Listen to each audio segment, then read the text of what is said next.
Igual yo necesito una silla. Aquí no te puedes No te puse ahí. silla.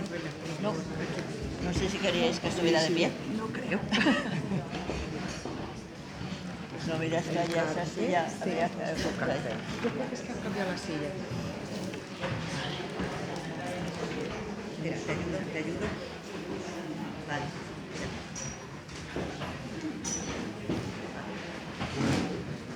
Muy cansada. Muy cansada. No.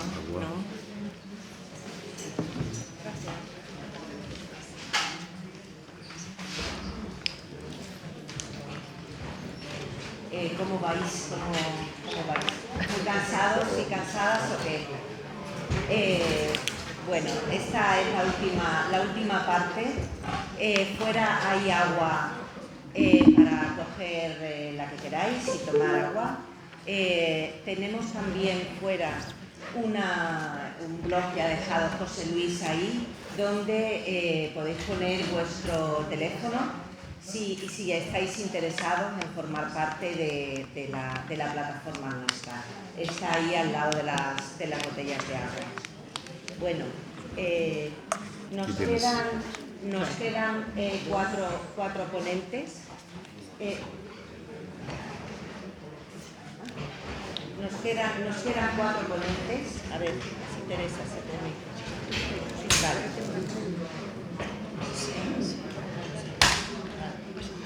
A ver, bueno. Pero tenías una silla, Hay ¿eh? una silla. ¿Había una silla? No, está... Nada, si yo no voy a decir nada. Sí. Por esto que tú. Bueno,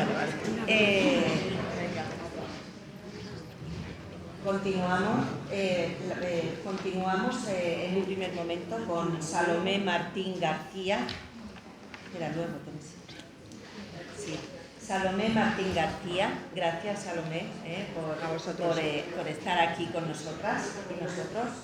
Salomé es licenciada en Medicina y Cirugía, especialista en Geriatría, es máster en Bioética por la Universidad Complutense de Madrid y especialista en Bioética Narrativa por la UNED. Es coordinadora del Sistema de Acreditación de Calidad en Servicios para Personas Mayores de la Sociedad Española de Geriatría y Gerontología, así como coordinadora del Grupo Ética y Legislación de la misma. Es presidenta del Comité de Ética Asistencial de la empresa Eulen, Servicios Sociosanitarios, y directora de Desarrollo Técnico de la misma empresa. Salomé nos va a hablar sobre la discriminación de los mayores en sanidad. Gracias. Bueno, lo primero, a ver, porque yo no estoy acostumbrada a lo del micrófono, que suelo hablar y de pie, porque hablar sentada me resulta más incómodo. Ponte. Es nada, no, ningún ¿Qué te problema. apetece? Daros las gracias, creo que tenemos que seguir peleando, llevamos a veces muchos años ya haciéndolo. Yo llevo trabajando más de 30 años por y para las personas mayores y bueno, también hay un cambio y tenemos que ser positivos. Hemos pasado de que estuvieran mucho más invisibles, que estuviéramos, de hecho, yo también soy una persona mayor, estuviéramos más invisibles y ahora yo creo que se está empezando a ver a las personas mayores de otra manera. A mí me pidió José Luis, muchas gracias porque de verdad que la iniciativa me parece estupenda, os doy la enhorabuena. Me pidió José Luis en principio que hablase de discriminación y de edadismo en la sanidad. Sí que es verdad que mis compañeros de antes ya han dicho algunas cosas, pero bueno, yo insistiré en lo que me parece más importante, ¿vale? Trataré de no ser muy pesada. Pero lo primero es el concepto que tenemos, hablar sobre el concepto que tenemos de que es la salud con la edad.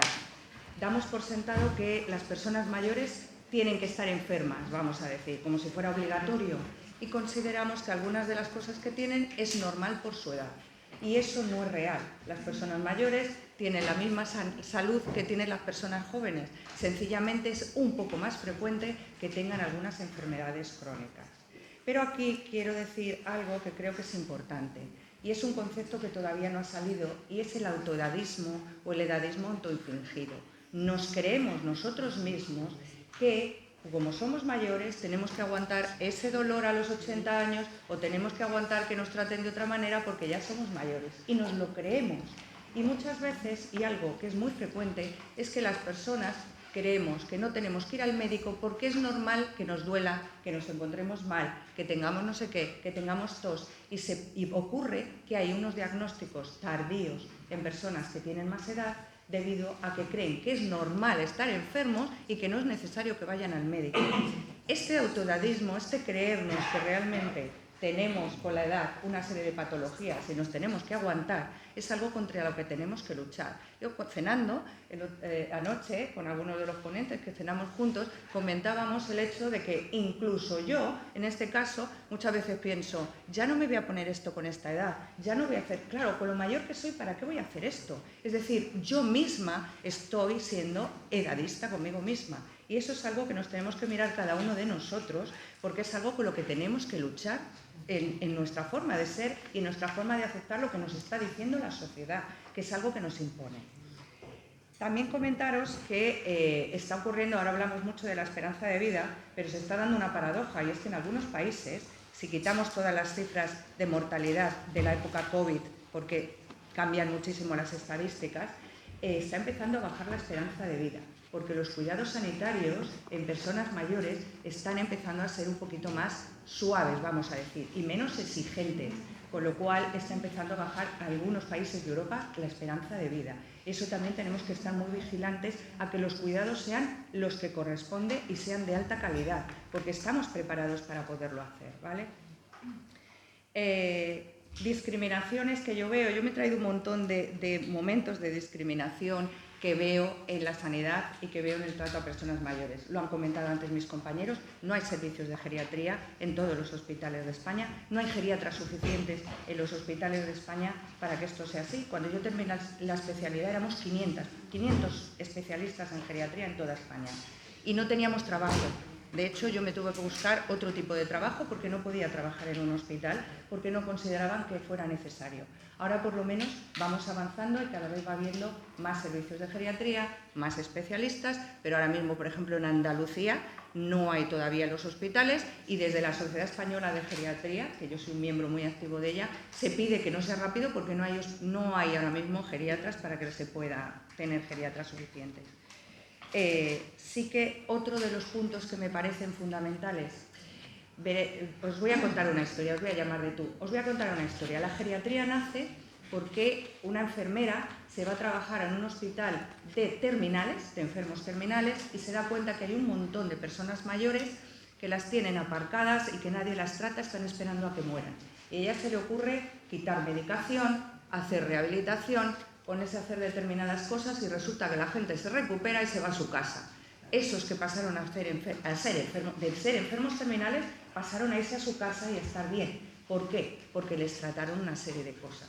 ¿De qué adolece ahora mismo nuestro sistema sanitario apoyando a las personas mayores? En los cuidados poshospitalarios, servicios de rehabilitación, servicios de mantenimiento de esas personas, adaptaciones de los domicilios para que puedan volver con el domicilio adaptado si realmente la recuperación no es completa.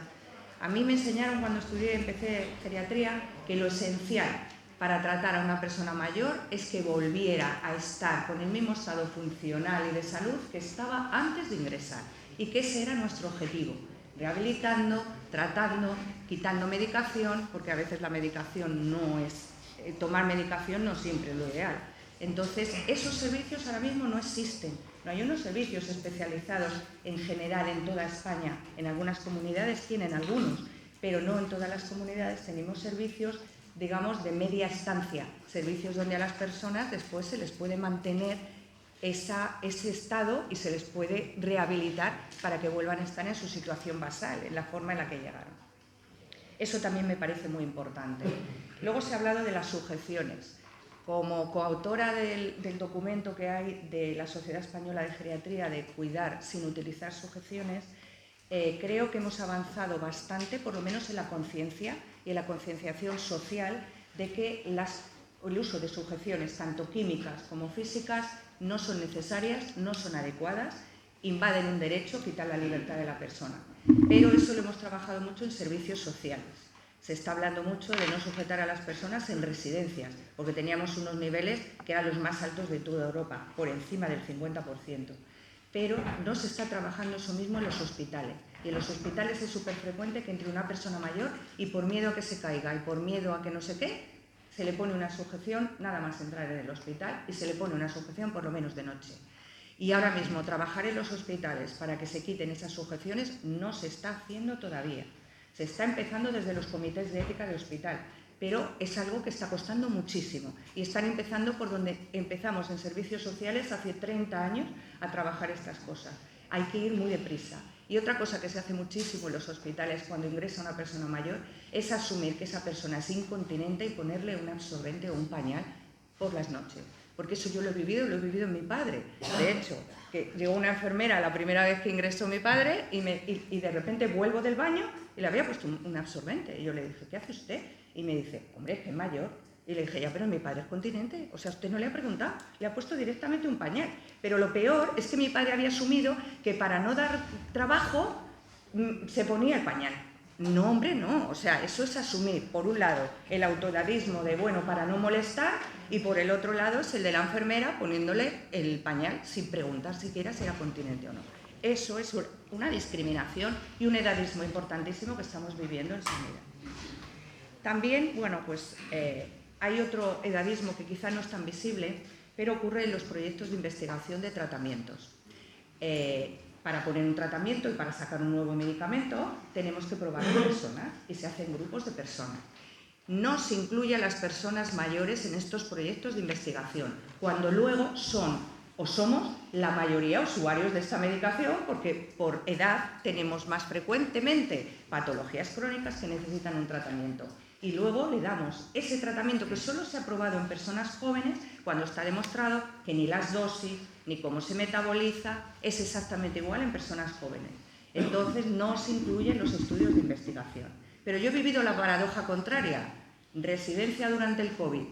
Yo, bueno, por mi trabajo actualmente gestionamos unas 70 residencias de mayores. Y me llamaron unos investigadores para decirme que les diera una medicación a todos los mayores de una residencia que no se había probado, que no se sabía si funcionaba o no funcionaba, por si acaso les funcionaba.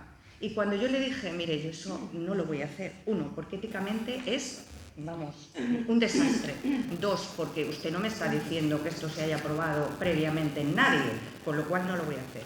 Hasta me insultó, porque me dijo que cómo me atrevía yo a quitarle un posible tratamiento a todo ese montón de personas. Luego se demostró que esa sustancia había matado a un montón de gente. Entonces, es algo que vivimos las dos paradojas.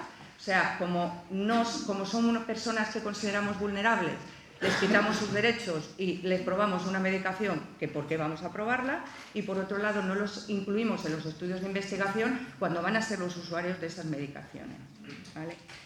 Luego también creo que trabajamos mal la prevención. Está costando poner las vacunas y todo el programa de vacunación en personas mayores, que es un triunfo.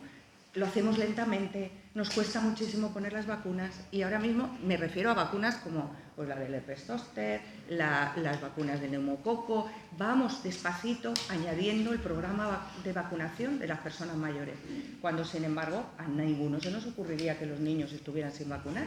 ¿Y por qué las vacunas que ya está demostrado que son buenísimas y que ayudarían un montón a personas por encima de 60 años no las estamos poniendo? ¿Y qué hacemos? Lo vamos a hacer por tramos de edad.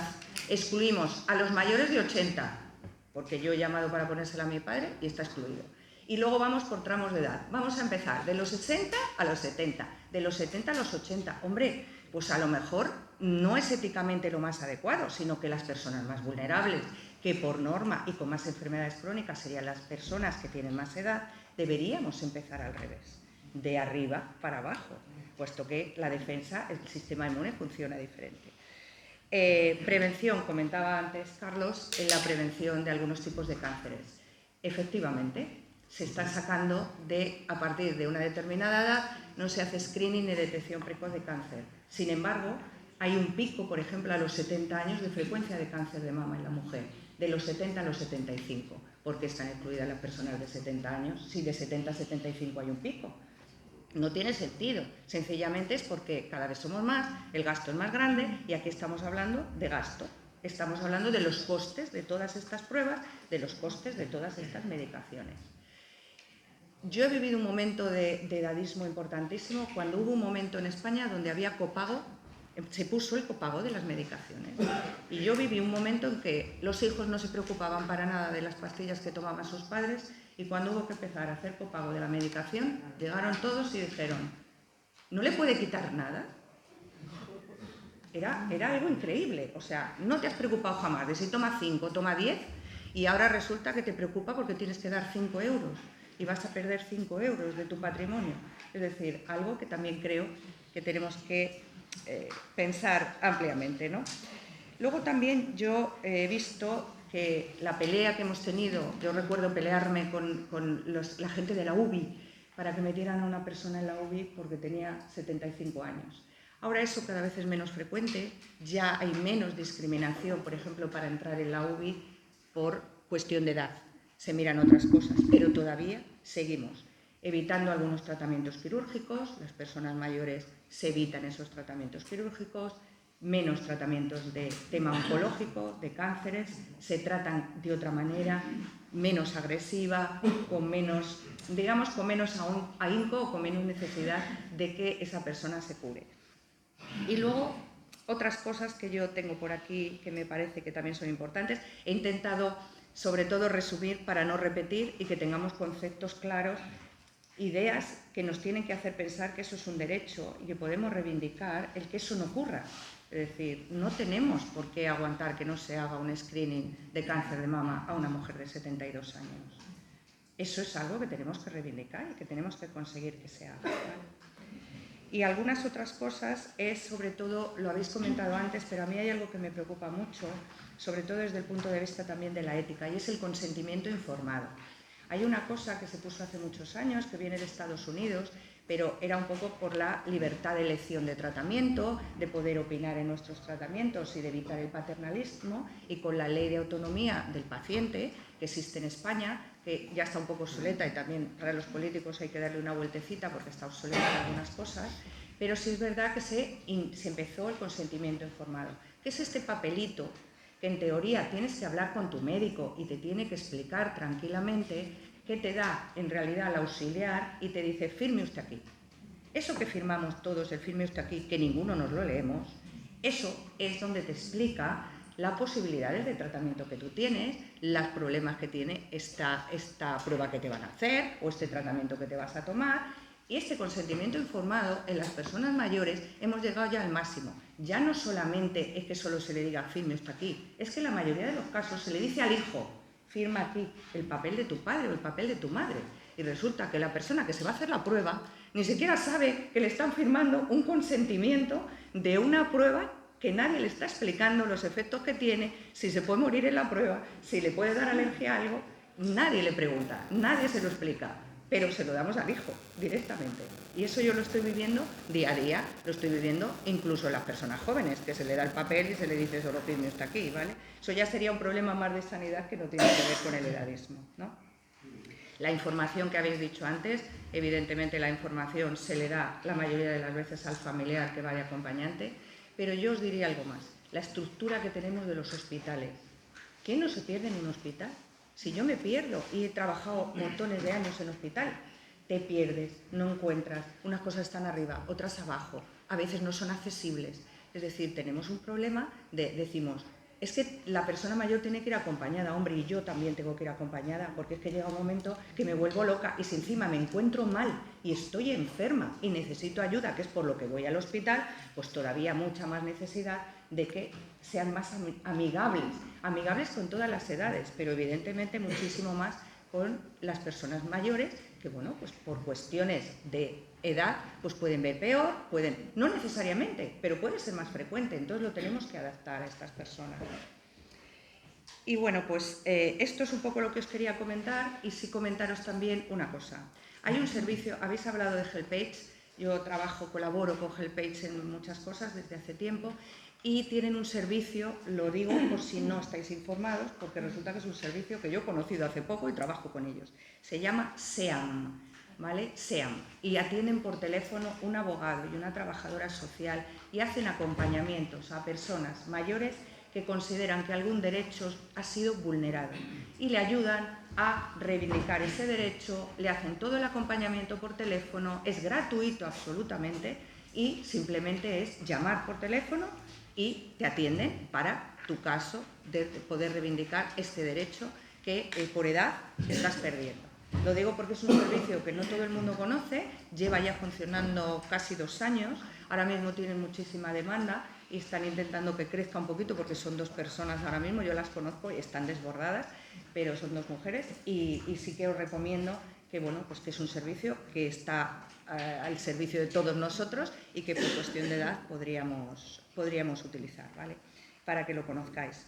Y bueno, pues deciros que también hay una discriminación cuando estamos continuamente hablando de los cuidados de larga duración y no terminamos de organizarlos. Y resulta que vamos a ser un montón de personas mayores y somos un montón de personas mayores que posiblemente en algún momento de nuestra vida vamos a necesitar que nos cuiden, porque es un derecho, y ya sabéis que ahora mismo el derecho no existe todavía como derecho. Yo desde aquí reivindico a que el derecho a ser cuidados sea un derecho universal.